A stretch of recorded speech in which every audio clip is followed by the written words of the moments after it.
competitions for you today. You are on a roll, man. Yeah, absolutely. You know, it's a little tough to come here and really get stuff smashed down, but, you know, we're used to it. That's part of the Great Big Routine. You know, we come out here and do what we can possibly do and make sure all these great fans are happy here from supporting these fans out of Park Swanson Jam.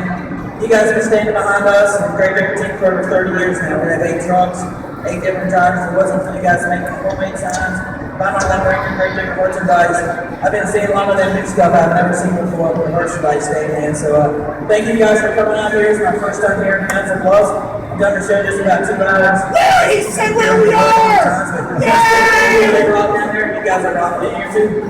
What do you think, ladies and gentlemen? One more time, Chad, take a Green Digger!